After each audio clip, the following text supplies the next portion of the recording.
Tim relawan sahabat Andri Setiawan Hamami, calon wakil wali kota Sukabumi, gelar Sapa Warga Bergerak Kabumi di wilayah Kecamatan Cikole dan Citamiang, Kota Sukabumi, Sabtu 3 Agustus 2024. Sapa Warga Kabumi oleh tim relawan SAMI digelar guna menampung aspirasi dan keluhan masyarakat atas naiknya tarif puskesmas dari Rp5.000 menjadi Rp15.000 dan bayarnya Rumah Sakit Al-Mulk, sedikitnya lapangan kerja serta sulitnya warga menyekolahkan putra-putrinya ke SMA dan SMK negeri. Menanggapi masalah tersebut, menurut Dewan Penasehat Tim Relawan SAMI, Andri Setiawan Hamami mengatakan, Sapa Warga Kabumi digelar guna menampung dan menyerap aspirasi dan keluh kesah warga atas permasalahan-permasalahan yang terjadi di Kota Sukabumi. Dijelaskannya, pemerintah Kota Sukabumi sebelumnya telah memberikan solusi dengan berbagai program agar mampu mendongkrak perekonomian, kesehatan murah, lapangan kerja, UMKM, namun demikian tidak berjalan. Dan terkait orang tua yang kesulitan memasukkan putra-putrinya ke SMA dan SMK negeri, seharusnya PPDB tidak dipukul rata oleh sistem zonasi, serta tidak menaikkan tarif puskesmas dan menggratiskan rumah sakit milik pemerintah Kota Sukabumi.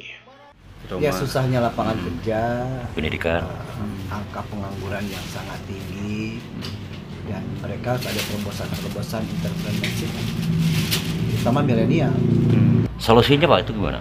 Ya, solusinya sebetulnya waktu kepemimpinan sebelumnya kita sebenarnya ada solusi bagaimana KC, Kelurahan Entrepreneurship Center itu mampu mendongkrak angka pengangguran, penciptaan pelaku usaha baru, pemberian modal kerja bagi UKM.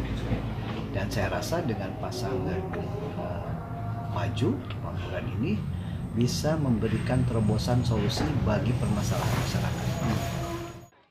Sementara itu, tim relawan SAMI selain terjun ke rumah-rumah warga juga banyak datang dari kelompok masyarakat dan membentuk relawan membantu pergerakan di berbagai wilayah di Kota Sukabumi, menyampaikan keluhan dan keinginan warga berkaitan permasalahan tersebut.